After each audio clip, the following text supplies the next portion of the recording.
جب تک یہ بنیادی بات کلیئر نہیں ہوگی نا کہ دین کے سورسز دو ہیں، قرآن اور سنت، آگے بات چل ہی نہیں۔ سر سنت اور حدیث میں فرق کو کون نہیں مانتا؟ ہم نے کب کہا سنت اور حدیث میں فرق نہیں، لیکن ہم کہتے ہیں کہ آج کی ڈیٹ سنت اور حدیث انٹرچینجبل ورڈ۔ مجھے آج کا دین نہیں، 1200 سال پہلے دین کس طرح کا تھا، کوئی ریٹن میں ہے، کوئی ریکارڈ بتائیں تو ہم کہیں گے ہاں ہے، کیونکہ ان 1200 سال میں جو تبدیلیاں ہیں، جو وقت کے تھپیڑے ہیں، جو علماء نے اس میں چیزیں داخل کی ہیں، اس سے تو وہ چیزیں آزاد ہوئی نا۔ اور اگر آپ کہتے ہیں نہیں ہم نے ان کتابوں کو نہیں لینا، سینہ بسینہ لینا ہے، تو سر ٹھیک ہے، پھر آ جائیں سینہ بسینہ پہ۔ سب سے پہلے تو یہ بات کرنے والے پھنس جائیں گے۔ غامدی صاحب تو کہتے ہیں رفع ذہن کے بغیر بھی نماز ہو جاتی ہے، اس کے ساتھ بھی ہم کہتے ہیں اب آپ اپنے اصول پہ قائم رہیں۔ ہم جائیں گے عرب، صحابہ کی اولاد ہیں، سینہ بد سینہ دین ٹرانسفر کر رہے ہیں، اور دیکھتے ہیں وہاں کیا ہو رہا ہے۔ پھر آپ نے ہمیں یہ نہیں کہنا کہ وہ ترک رفع ذہن والے لوگ بھی تو انڈیا میں پائے جاتے ہیں نا، پھر انڈیا کی نہیں ہم تواتر مانیں گے۔ کیوں؟ کیونکہ انڈیا کے جو لوگ ہیں رہنے والے، وہ تو ہندوؤں کی اولادیں۔ اینڈ رزلٹ یہ ہے کہ آج کی ڈیٹ میں سنت کو حاصل کرنے کا سورس حدیث ہے۔ عملی تواتر تو ہے، لیکن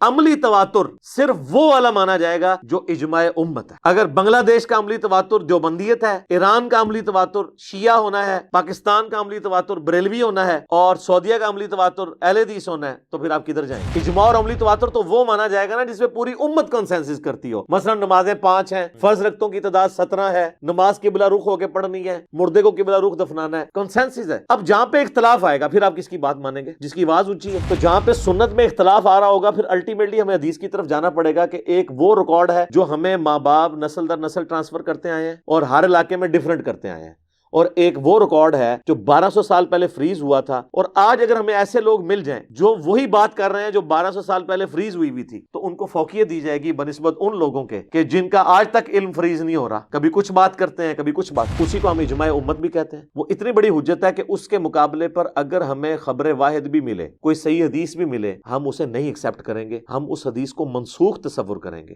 یا وہ حدیث صحت پہ اترتی نہیں ہوگی۔ یہ امام شافعی کا موقف ہے تواتر۔ لیکن یہ نہیں ہے کہ آپ کہیں جی چاند علماء کی یہ بھی رائے ہے لہٰذا اس سے یہ حدیث فارغ ہوگی، نہیں، تواتر ملے، سب کا کنسنسس ہو۔ بھئی آپ گراؤنڈ ریالٹیز پہ بات کریں کہ یہ چیز ہے، یہ عملی تواتر سے پوری دنیا کے مسلمان ٹرانسفر کر رہے ہیں، اور بخاری کچھ اور کہہ رہا ہے، مسلم کچھ اور کہہ رہا ہے۔ وہ مثال سامنے لے کے، اگر مثال نہیں ہوگی، ایک جنرل بات ہوگی، تو اس طرح تو کوئی رزلٹ نہیں نکلے گا۔ تو لوگوں کو دین سے متنفر کرانے والی بات ہے۔ آپ علیہ السلام نے فرمایا، صحیح مسلم کی حدیث ہے، کوئی شخص بائیں ہاتھ سے کھانا نہ کھائے، بائیں ہاتھ سے شیطان کھاتا ہے، تم کھانا دائیں ہاتھ سے۔ آپ کہتے ہیں مسلم شریف میں اتنے سخت الفاظ آ گئے، چھوڑ دیں۔ آپ ذرا مسلمانوں سے پوچھ لیں، دنیا میں کون سا مسلمان ہے جو کہتا ہے الٹے ہاتھ سے کھاؤ؟ یہ حدیث کی کتابیں نہ بھی ہوں، بخاری مسلم کی شکل بھی نہیں کسی نے دیکھی ہوگی، وہ بھی آپ کو بتا رہا ہوگا، وہ بھی اپنے بچے کو سکھا رہا ہوگا دائیں ہاتھ سے۔ عملی تواتر ہے۔ حدیثیں بخاری مسلم کی داڑھی پہ چھوڑ دیں۔ غامدی صاحب نے خود 80s میں ایک مضمون لکھا تھا کہ داڑھی شاہر اسلام ہے، جو ان کا رسالہ چھپتا تھا۔ اس وقت انہوں نے بڑے دلائل دیے، ان میں سے کئی دلائل اب بھی وہ مانتے ہیں۔ وہ یہ مانتے ہیں کہ تمام نبیوں کی داڑیاں تھیں۔ میں اس سے ایک سٹیپ آگے جاتا ہوں، دنیا میں تمام ریلیجس پرسنالٹیز کی داڑیاں ہوتی ہیں، نہ بھی رکھیں وہ مانتے ہیں، چاہے وہ کرسچنز ہوں، جیوز ہوں، ہندو بھی ایون۔ یہ جو ڈاکٹر ذاکر نائک کے ساتھ جس کا مناظرہ ہوا تھا، سری سری روی شنکر، اس کی زلفیں بھی ہیں، داڑھی بھی ہے۔ تو میرا یہ ماننا ہے کہ داڑھی کے مرد کے لیے شعار ہونے کے اوپر انسانیت کا اجماع ہے، مسلمانوں کا عملی تواتر نہیں، انسانیت۔ تو غامدی صاحب سے تو ہم معصومانہ سوال کریں گے کہ آپ سے پہلے داڑھی کے معاملے میں اس طریقے سے داڑھی کو ہینڈل کرنے کا یہ سنت طریقہ کب سے شروع ہوا ہے؟ صحابہ، تابعین، تبع تابعین کو اپنا ہم نوا ایک پیش کریں امت میں۔ امت تو ترغیب دلاتی آئی ہے اس حوالے سے۔ سنت جو ہے نا جی، وہ قرآن کی بھی حفاظت کر رہی ہے۔ یہ بڑا ثقیل جملہ ہے، لیکن اس بات کو سمجھیے گا، یہ قرآن ہم تک پہنچا کس طرح؟ نبی کریم صلی اللہ علیہ وسلم، نبی علیہ السلام سے آپ کو دے کے گئے تھے عملی تواتر، عملی تواتر سنت۔ قرآن کی اتھینٹسٹی کیا ہے؟ عملی سنت، عملی تواتر۔ اور مسلمانوں کا یہ عملی تواتر ہے کہ حج اور عمرے کا کرٹیکل جز ہے صفا مروہ کی صحیح کرنا، نہیں کریں گے آپ کا حج اور عمرہ مکمل نہیں ہوگا۔ لیکن قرآن کہہ رہا ہے کہ کوئی حرج نہیں اگر کر لو، تو آپ والا رزلٹ نکالا جائے تو مطلب تو یہی ہوا کہ نہ کرو تو بالکل فٹ۔ اچھا، یہی سوال لے کے صحیح بخاری میں آتا ہے، اما عائشہ کے پاس ایک بندہ آیا، اس نے کہا صفا مروہ کی صحیح تو کوئی ضروری نہیں ہے۔ تو آپ نے پوچھا کیوں؟ انہوں نے کہا قرآن میں لکھا ہے کہ اگر صفا مروہ کی صحیح کر لو تو کوئی حرج نہیں، مراد یہ ہے کہ یہ اضافی کام ہی ہے۔ انہوں نے کہا یہ اس طرح نہیں ہے، اگر قرآن میں لکھا ہوتا نا کہ صفا مروہ کی صحیح نہ کرو تو کوئی حرج نہیں، پھر تیری بات درست ہونی تھی، نہ آیا ہوتا تو۔ یہ بھی آپ عملی تواتر چیک کر لیں، دنیا میں آپ کسی شیعہ کے پاس بھی چلے جائیں، اس سے کہو تم مولا علی سے اتنی محبت کیوں کرتے ہو، تو وہ حضرت علی کے جب فضائل گنوائے گا تو وہ سٹارٹ، سنی کو تو ضرورت نہیں نا، وہ تو ہم سمجھتے ہیں کہ وہ پہلے ہی اس پیٹرن پہ ہیں، یعنی ہم سے مراد آپ لوگ شیعہ غلوب کرتے ہیں نا، تو وہ کیا کہے گا آپ کو؟ کہے گا کہ حضرت فاطمہ کے خاوند تھے، نبی علیہ السلام کے داماد تھے، حضور علیہ السلام کی نسل ان سے چلی ہے، ہر چیز کو رسول اللہ سے جوڑ رہا ہوگا نا۔ جی، آپ شیعہ کا بھی نعرہ دیکھیں محمد اور آل محمد، صلاۃ بر محمد و آل محمد، اللہم صلی علی محمد و علی آل محمد۔ آل علی تو کبھی بھی نہیں وہ کہتے، حضرت علی کو بھی رسول اللہ کی نسبت سے لے کے چل رہے ہوتے ہیں، تو ہم برابر نہیں کبھی بھی سمجھ رہے ہوتے۔ آج کی ڈیٹ میں دنیا میں جتنے بھی مسلمان ہیں، اکا دکا لوگوں کو چھوڑ کے، اکا دکا ظاہر ہے 1.5 ارب مسلمانوں کی آبادی میں اگر 2-3 ہزار بندے بھی جو ہے وہ کوئی اپنا نظریہ لے کے آتے ہیں تو اکا دکا شمار ہوں گے نا۔ اوور آل مسلمان چاہے سنی ہو یا شیعہ، یہ 2 بڑے ہی فرقے ہیں نا، وہ کیا دین کا سورس صرف قرآن کو مانتے ہیں یا قرآن کے ساتھ سنت کو بھی سورس مانتے ہیں، اور آج کی ڈیٹ میں اسی سنت کا جو ریٹن ریکارڈ ہے احادیث اس کو بھی مانتے ہیں؟ تو آپ کا جواب کیا ہوگا اس میں؟ جی ایسے ہی ہے نا، امت تو اسی طرح ہی چل رہی ہے، دونوں کو مان رہے ہیں۔ لہذا جب میں لکھوں گا وحی، تو وحی کے ساتھ اگر بریکٹ میں لکھتا ہوں قرآن پلس صحیح الاسناد احادیث یا سنت، تو یہ اس لیے لکھ رہا ہوں کہ یہ پوری امت اس کو وحی مانتی ہے، اس لیے کہ وحی کی 2 جو کیٹیگرائزیشن کی گئی ہیں وہ اسی سمجھانے کے لیے، وحی مطلوب اور غیر مطلوب۔ وہ وحی جس کی تلاوت کی جاتی ہے یہ قرآن، اور وہ وحی جو آئی تو اللہ کی طرف سے ہے لیکن اس کی تلاوت نہیں کی جاتی، وہ سنت کی فارم میں ہمیں ملی ہے، اور اس وحی کو قرآن بھی انڈورس کرتا ہے۔ الحج اشہر معلومات، حج کے مہینے سب کو پتہ ہیں، قرآن نہیں بتا رہا، تو سب کو جو پتہ ہے، مشرکین عرب کو بھی پتہ تھے، وہ مشرکین عرب کو جو حج کے مہینے بتائے تھے وہ ان کے بابوں نے بتائے تھے یا آسمان سے نازل ہوئے تھے کہ یہ حج کے مہینے ہیں؟ الٹیمیٹلی تو آسمان سے ہی نازل ہوئے ہیں نا، حج کسی نے ڈیوائز تو نہیں کیا پہلے سے، حضرت آدم سے بھی تو پہلے نہیں ہے نا، کہیں سے تو سٹارٹ ہوا ہے نا۔ جب پہلے بندے کو یہ بتایا گیا کہ یہ حج کے مہینے ہیں، اس بندے کو کس نے بتایا تھا؟ اللہ نے۔ تو جب اللہ سے بندے تک کوئی بات آتی ہے وہ وہی کہلاتی ہے، اور پیغمبر کے ذریعے ظاہر ہے۔ سورہ حج میں بھی آتا ہے کہ ہم نے ابراہیم علیہ السلام کو کہا کہ حج کے لیے ندا کرو، لوگ دور دراز علاقوں سے پتلے پتلے اونٹوں پہ سوار ہو کے تم تک پہنچیں گے۔ تو یہ حج کا پورا طریقہ بھی اللہ تعالیٰ نے حضرت ابراہیم کو ان کی اولاد کو سکھایا، وہ بھی سورہ بقرہ کے اندر آتا ہے، سارے مناسک ان کو سکھا دیے۔ تو وہ اب وہ حالانکہ وہ ساری ڈیٹیلز قرآن کے اندر نہیں آئی ہوئی ہیں، حج کے مہینوں کے نام تک نہیں آئے، تو اس کا مطلب ہے کوئی ایسا علم بھی ہے جو وہی تو ہے لیکن قرآن کے اندر موجود نہیں ہے، اور قرآن اس کو انڈورس بھی کرتا ہے۔ سورہ نساء کے اندر آتا ہے کہ ہم نے تمہیں پہلے حکم دیا تھا کہ اپنے ہاتھوں کو بندھا رکھو، یعنی شروع میں جہاد کا حکم نہیں تھا مکی دور کے اندر، اب ہم تمہیں الاؤ کرتے ہیں۔ سورہ محمد جسے کہتے ہیں سورہ قتال بھی، صلی اللہ علیہ وآلہ وسلم، وہ نازل ہوئی۔ اچھا پورے قرآن میں وہ آیت کدھر ہے جس میں لکھا ہے اپنے ہاتھوں کو بندھا رکھو؟ کوئی نہیں ہے۔ وہ اللہ تعالیٰ نے وہی غیر مطلوب یعنی نبی علیہ السلام کے دل کے اوپر القاء کی۔ اچھا قرآن کہتا ہے جب جمعے والے دن جمعے کی نماز کے لیے ندا دی جائے تو فوراً لپکو اور کاروبار زندگی ترک کر دو، سورہ الجمعہ میں۔ اب قرآن یہ نہیں بتا رہا کہ وہ ندا کیا ہوگی، فارسی میں ہوگی، عربی میں ہوگی، انگلش میں ہوگی، اور اس کے الفاظ کیا ہوں گے کہ آ جاؤ جمعے کے لیے، اپروپریٹ تو یہ الفاظ ہوں گے نا۔ تو میں نے تو اپنی زندگی میں کبھی یہ ندا نہیں سنی آ جاؤ جمعے کے لیے۔ ہم تو اذان ایک سنتے ہیں جو اللہ اکبر سے شروع ہوتی ہے، لا الہ الا اللہ پہ ختم ہوتی ہے۔ اب کوئی بیٹھ جائے اس کے ساتھ انجین نہیں کرنا کہ قرآن میں جمعے کے لیے ندا دی جائے، تو لہٰذا یہ جتنی دنیا میں اذانیں ہو رہی ہیں اس میں تو جمعے کا لفظ ہی کوئی نہیں ہے، لہٰذا یہ قرآن سے ٹکراتا ہے۔ یہی کچھ کر رہے ہیں جو قرآن اور سنت کا تقابلی جائزہ کرواتے ہیں نا، وہ اس طرح انجینئرنگ کرنے کی کوشش کرتے ہیں۔ تو ہم انہیں کہیں گے یار یہ آپ کو کس نے اختیار دیا کہ آپ اس طریقے سے چیزوں کو یہ نہیں کرنا شروع کر دو؟ تو اذان کے الفاظ سنت کے ذریعے ٹرانسفر ہوئے، سنت ہی کا ریٹن ریکارڈ احادیث ہے۔ جب تک یہ بنیادی بات کلیئر نہیں ہوگی نا کہ دین کے سورسز 2 ہیں، قرآن اور سنت، آگے بات چل ہی نہیں سکتی۔ اصل چیز ہے یہ ماننے کی۔ اور یہاں تک کہ جس طرح غامدی صاحب نے فرمایا کہ سنت قرآن پر مقدم ہے، یعنی سنت پہلے سے تھی اور قرآن نے جو اس میں غلط چیزیں تھیں ان کو ہائی لائٹ کر دیا، ان کی ریمیڈی فرما دی۔ کچھ چیزیں قرآن کے ذریعے ریمیڈی ہوئیں اور کچھ چیزیں جو ہیں وہ احادیث کے ذریعے۔ مثلا قرآن حکیم میں آتا ہے کہ وہ سیٹیاں اور تالیاں مار کے طواف کعبہ کیا کرتے تھے، لیکن قرآن نے طواف کعبہ کا صحیح طریقہ بھی تو کوئی نہیں بتایا، وہ کدھر گیا؟ جب قرآن اس غامدی صاحب کہتے ہیں نا جی، اب چونکہ غامدی صاحب ہی ڈسکس ہوں گے اس پورے مسئلے میں، جی کیونکہ اس ماڈرن ایج میں انہوں نے ہی مسئلہ کھڑا جی کیا۔ تو اس وقت اس پورے سسٹم کے امام تو غامدی صاحب ہی ہے نا، جی حافظہ اللہ تعالی۔ جی جی تو ہم ان سے پھر وہی جس طرح ہمارا بھی معصومانہ سوال ہے کہ پھر یہ جب قرآن ان چیزوں کی ریمیڈی کر رہا ہے تو وہ کس صورت میں کر رہا ہے کہ جی طواف کے اتنے چکر ہوں گے، ادھر سے سٹارٹ ہوگا، اس کا احرام والا طواف اس طریقے سے ہوگا، بغیر احرام والا اس طریقے سے ہوگا، نٹی گریٹیز تو نہیں، موٹی موٹی چیز بھی کوئی نہیں بیان ہوئی ہے۔ تو اس کا مطلب ہے کہ قرآن ہمیں خود سنت کی طرف گائیڈ کر رہا ہے۔ من یطع الرسول فقد اطاع اللہ، یقول ان کنتم تحبون اللہ فاتبعونی یحببکم اللہ۔ اچھا یہ جو میں ڈسکشن آپ سے کر رہا ہوں، واللہ اگر یہ چیز بنیادی سمجھ آ جائے ہمارے 90% سے زیادہ مسائل حل ہو جائیں گے۔ ایگزیکٹ۔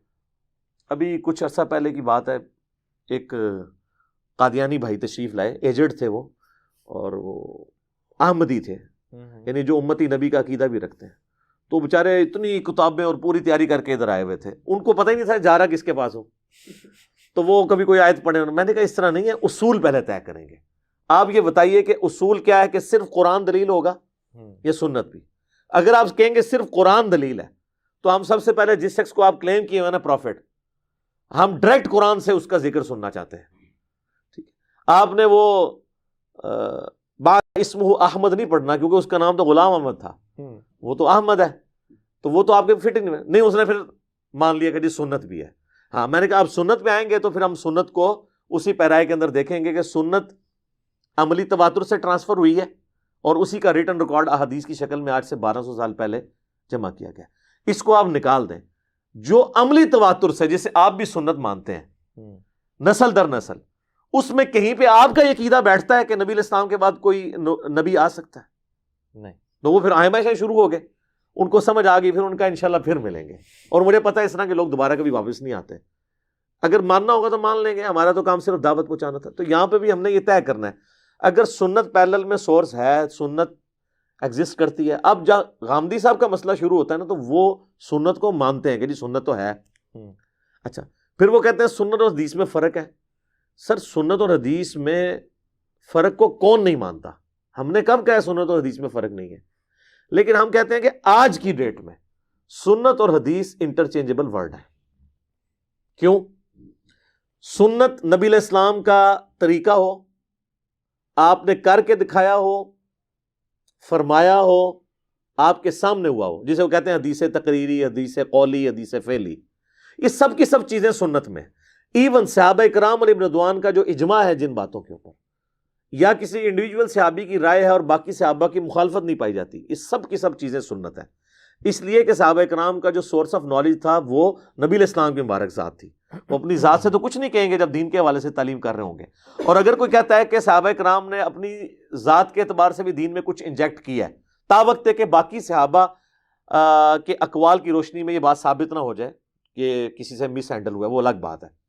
اوورآل جس کے اوپر کنسنسس ہے، اور آپ کہیں کہ سارے صحابہ نے کنسنسس کر کے دین میں ایک نئی چیز داخل کر کے امت کو دے دی ہے، تو اس کا تو مطلب ہے سر قرآن جو ہے جو دین لے کے آیا تھا 1400 سال پہلے، وہ صحابہ کے ساتھ ہی پھر ختم ہو گیا، بلکہ سب سے پہلے تو معاذ اللہ اس کو ختم کرنے والے صحابہ ہو گئے۔ تو ایسا نہیں ہے۔ تو سورس آف نالج قرآن اور سنت ہے، یہ دونوں سورسز ہیں، اور ان دونوں کو ملا کے ہم کسی منطقی انجام تک پہنچیں گے۔ یہ قرآن کا عیب نہیں ہے کہ اگر کوئی شخص سنت کو حجت مانتا ہے، یہ قرآن کا عیب نہیں ہے۔ قرآن ہی نے بتایا کہ سنت کی طرف جاؤ۔ اس کو میں سمجھاتا ہوں، ہم جب بچپن میں جن دنوں میں ہم نے میٹرک کی ہے 1992 میں، اس وقت تو یہ کیلکولیٹر استعمال کرنے کی اس طرح اجازت نہیں ہوتی تھی، تو لاگرتھم کی بک ملتی تھی، لاگ کے لیے ایک علیحدہ سے بک کھولنی پڑتی تھی، پھر آپ ویلیو ڈالتے تھے۔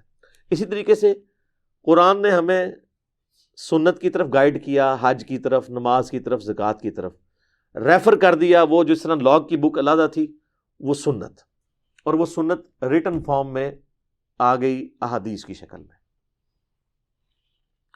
اب احادیث کے جو نسخے لکھے گئے آج سے 1200 سال پہلے، لوگ کہتے ہیں نہیں ہمیں کیا پتہ جی کہ وہ 1200 سال پہلے 1200 سال گزر گئے ہیں۔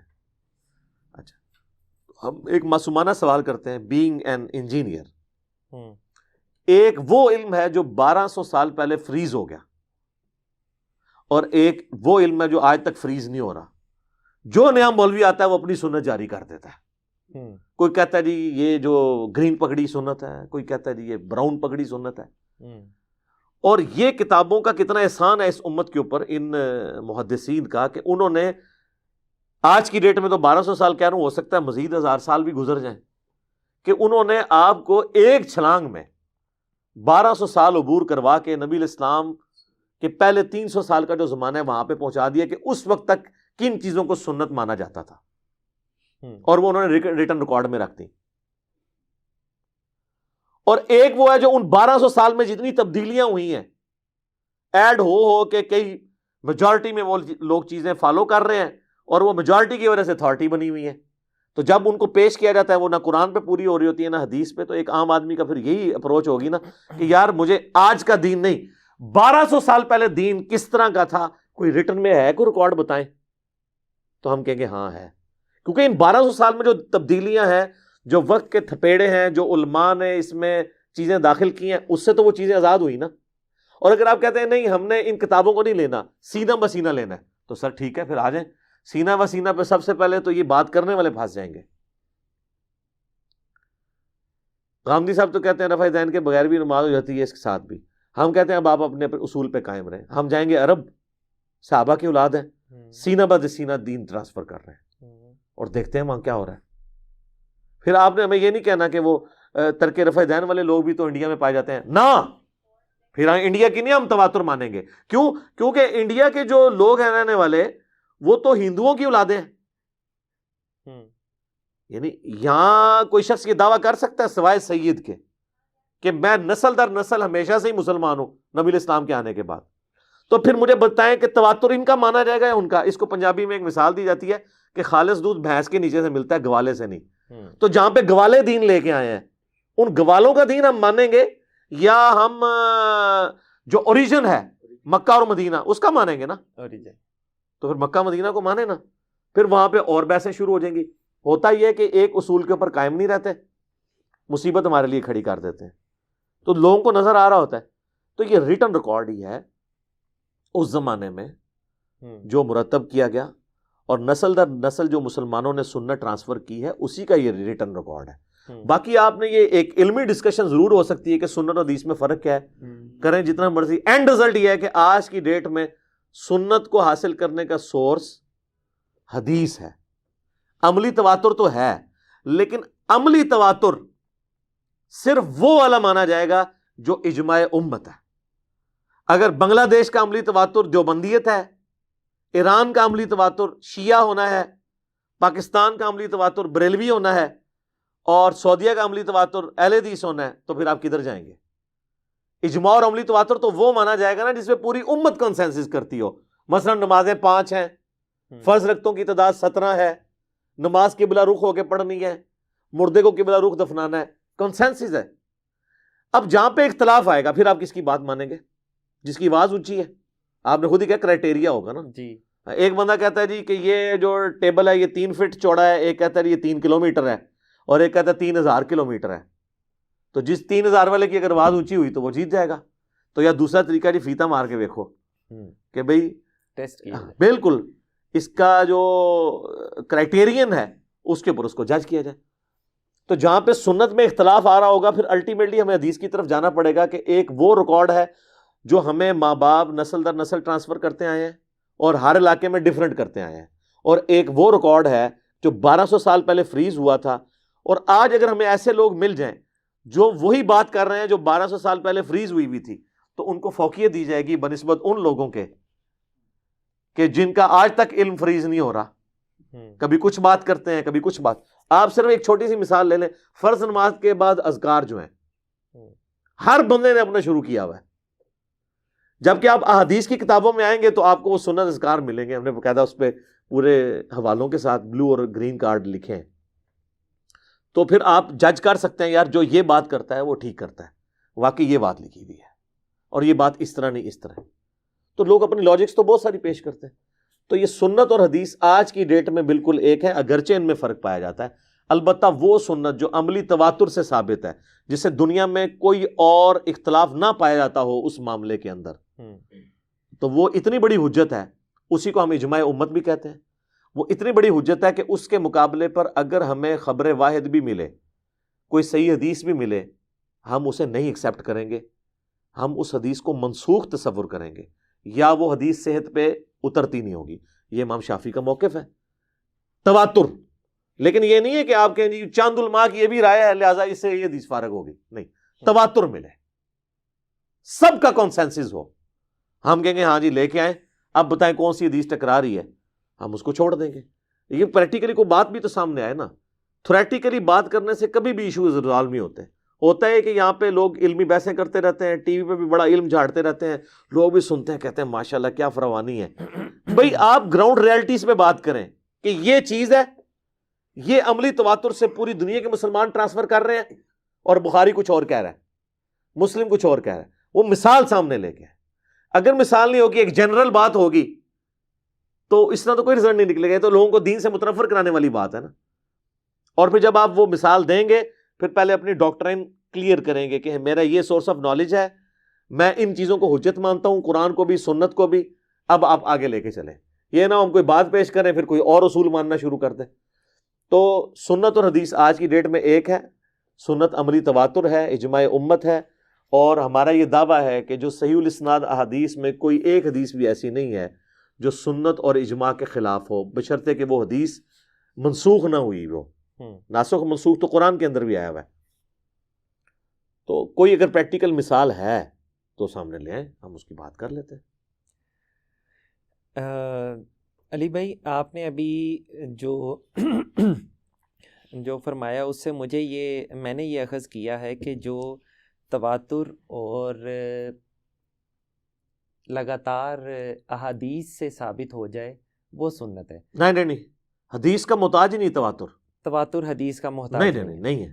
ہاں جی، میں نے یہ کہا کہ جو عملی تواتر مسلمانوں نے ٹرانسفر کیا ہے نسل در نسل بغیر کتابوں کے، وہ سنت ہے۔ وہ سنت ہے بشرطے کہ پوری دنیا کے مسلمان ایک بات کرتے ہوں۔ ٹھیک ہے، اگر مسلمان 50 باتیں کرتے ہیں اور سارے کہتے ہیں جی سانو ساڈے بزرگاں نے دسیا سی، ہم اس کو تواتر نہیں مانتے۔ وہ سارے مسلمان ایک بات کرتے ہوں اور حدیث اس کے خلاف آ جائے تو وہ کوئی مثال لے کے۔ ٹھیک ہے، اب میرا سوال یہ تھا کہ آپ نے اپنے ریسرچ پیپر میں بریکٹ کے اندر یہ لکھا ہے وحی بریکٹ شروع تفاسیر اور صحیح احادیث بریکٹ بند کی حفاظت اللہ تعالیٰ نے فرمائی ہے۔ پہلی بات یہ ہے کہ یہ آپ نے جملہ ہی غلط بولا ہے، میں نے یہ نہیں لکھا ہوا، مجھے پتا ہوتا ہے میں نے کیا لکھا ہوتا ہے، میں نے وہی کچھ لکھا ہے جو میں نے بولا ہے۔ اور مثال کے لیے بھی ریسرچ پیپر میرے سامنے ہی، آلموسٹ ہر ریسرچ پیپر پہ ہی میں نے لکھا ہوا ہے۔ امام الانبیاء کے، ہاں دیکھ لیں، یہ بھی لکھا ہے وہی قرآن اور اس کی تفسیر یعنی صحیح احادیث۔ جی جی، آپ کہہ رہے ہیں تفسیر تو نہیں ہم مانتے علماء کی لکھی ہوئی، قرآن اور اس کی تفسیر یعنی صحیح احادیث، یعنی جو صحیح الاسناد احادیث ہیں وہ جو قرآن کی تفسیر بیان کر رہی ہیں وہ وہی ہے، اس لیے کہ احادیث سنت کا ریکارڈ ہے، اور سنت کا سورس آف نالج پروفٹ ہے، اور پروفٹ کو سنت اللہ نے سکھائی ہے۔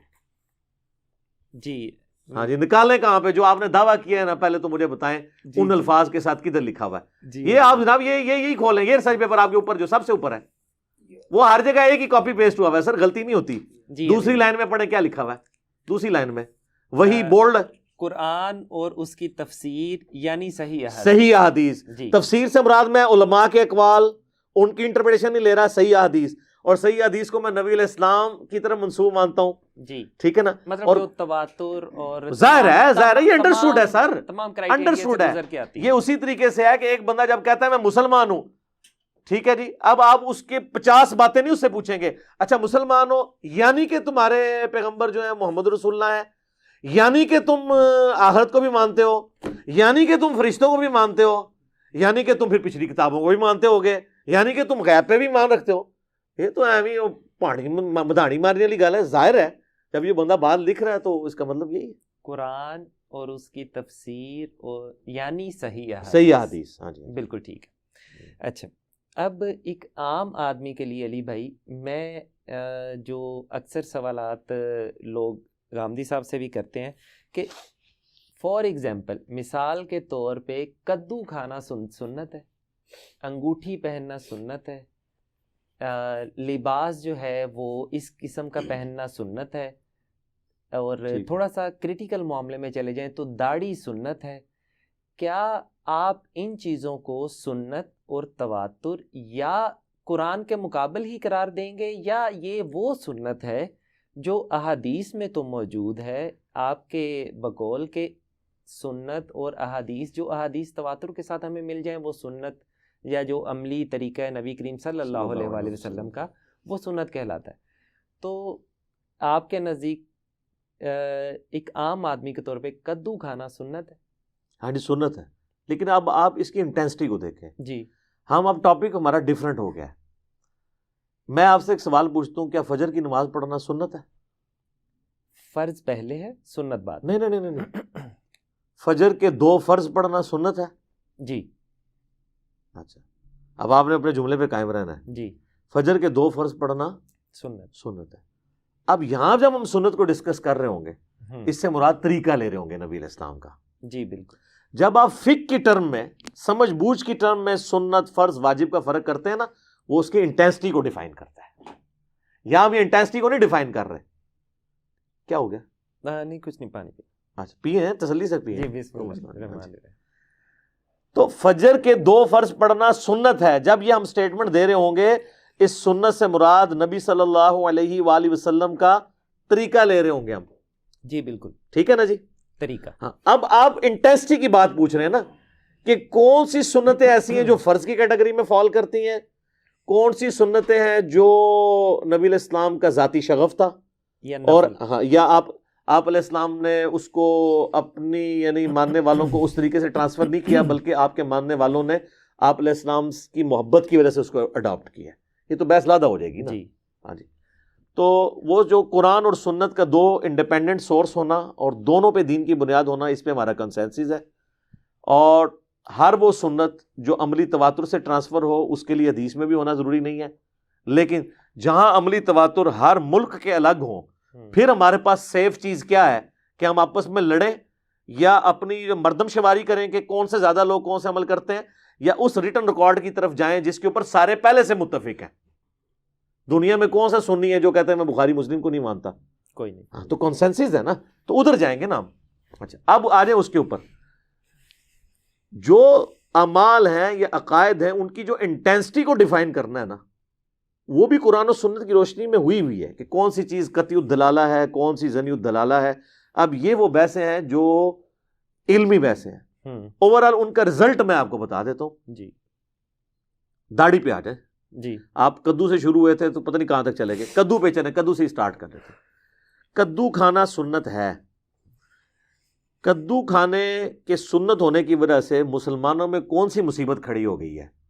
کیا ایسا ہے کہ دنیا کے سارے مسلمان یہ کہتے ہوں جو کدو نہیں کھاتا قیامت والے دن اسے عذاب دیا جائے گا؟ کوئی بھی نہیں کہتا. آپ کو دنیا میں جتنے مسلمان ملیں گے وہ کدو کو سنت بتائیں گے، اور اس کے بعد آپ کو یہ بھی بتائیں گے کہ نبی علیہ السلام کو پسند تھے، تو اس وجہ سے ہم بھی کھاتے ہیں. باقی جو طبی فوائد ہیں وہ اپنی جگہ. لیکن کوئی شخص یہ کہتا ہے جو کدو نہ کھائے وہ گناہگار ہے، اور ہفتے میں 1 دن کدو کھانا ضروری ہے، جس طرح کہ ہفتے میں 1 دن جمعے کی نماز جمعے کے دن پڑھنا ضروری ہے. اس طرح تو کوئی نہیں مان رہا. لہٰذا کدو کی سنت نے، اس معصوم سنت نے کون سا دین کے اندر ایسی مصیبت کھڑی کر دی ہے کہ اس کی کوئی لکیر پیٹ رہا ہے؟ یہ تو نہیں ہو رہا.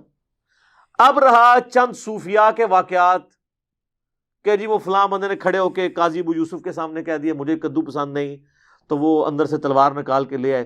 تو سر قاضی ابو یوسف جو کچھ کرتے رہے ہیں ہم تو اس کو کنڈیم کر رہے ہیں، ان کا ذاتی فعل ہے. اللہ کا شکر ہے کہ آپ یہاں پہ اگر کسی کے سامنے ایسی بات کرتے ہیں تو وہ تلوار نکالنے نہیں جائے گا. ویسے کو پاگل ہے تو لادہ بات ہے، کون کہے گا؟ گھر میں بچپن میں اللہ کے فضل سے آپ سارے لوگ ہی کدو کو بچپن میں ناپسند کرتے رہے ہیں. آج تک کسی باپ نے اپنی اولاد تو ذبح کوئی نہیں کی ہے قاضی ابو یوسف کے فتوے کے اوپر. پریکٹیکل مثال ہے. کدھر ہماری کلچرل نہیں ہے. اور یہ بھی یاد رکھیے گا، کدو کا ناپسند ہونا کسی کو کوئی ایسا مسئلہ نہیں ہے. نبی علیہ السلام نے خود کئی چیزیں پسند نہیں فرمائی. بخاری مسلم میں آتا ہے کہ خالد بن ولید کہتے ہیں کہ گوہ کا گوشت لا کے رکھا گیا ہمارے سامنے، نبی علیہ السلام بھی بیٹھے ہوئے تھے، تو میں بڑے مزے لے کے کھانا شروع ہوا اور حضور میری طرف دیکھ رہے تھے کہ کتنے خوشی خوشی سے یہ کھا رہا ہے. تو میں نے کہا یا رسول اللہ آپ بھی کھائیں. آپ میں یہ میرے علاقے کی غذا نہیں، میں نہیں کھاؤں گا یہ.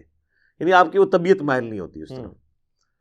تو اب اس کی بنیاد پہ آپ یہ کہیں گے کہ نبی علیہ السلام نے اللہ تعالیٰ کی کسی نعمت کی کفران نعمت کر دیا ہے.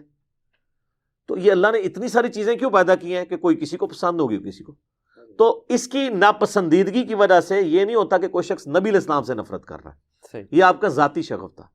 البتہ جو چیزیں آپ نے ایسے دین تعلیم فرمائی ہیں سر, اس میں تو ہم پھر پکڑیں گے. مثلا آپ علیہ السلام فرمایا تم میں سے کوئی شخص, صحیح مسلم میں حدیث ہے, اور میں مسلم کے حوالہ اس لیے دے رہا ہوں کہ ریٹن ریکارڈ ہے آپ کے لیے ہے کہ پوری امت کو پتہ ہے یہ عملی تواتر سے. آپ علیہ السلام نے فرمایا, صحیح مسلم کی حدیث ہے, کوئی شخص بائیں ہاتھ سے کھانا نہ کھائے, بائیں ہاتھ سے شیطان کھاتا ہے, تم کھانا دائیں ہاتھ سے کھاؤ. آپ کہتے ہیں مسلم شریف میں اتنے سخت الفاظ آ گئے, چھوڑ دیں. آپ ذرا مسلمانوں سے پوچھ لیں, دنیا میں کون سا مسلمان ہے جو کہتا ہے الٹے ہاتھ سے کھاؤ. یہ حدیث کی کتابیں نہ بھی ہوں, بخاری مسلم کی شکل بھی نہیں کسی نے دیکھی ہوگی, وہ بھی آپ کو بتا رہا ہوگا, وہ بھی اپنے بچے کو سکھا رہا ہوگا دائیں ہاتھ سے. عملی تواتر ہے, اور ایسا عملی تواتر ہے کہ دنیا میں کوئی مسلمان نہیں ہے جو الٹے ہاتھ سے کھانے کی ترغیب دلائے. ہمیشہ بچے کو دائیں ہاتھ سے کھانے کی ترغیب دلائی جائے گی. مسلم شریف میں حدیث ہے.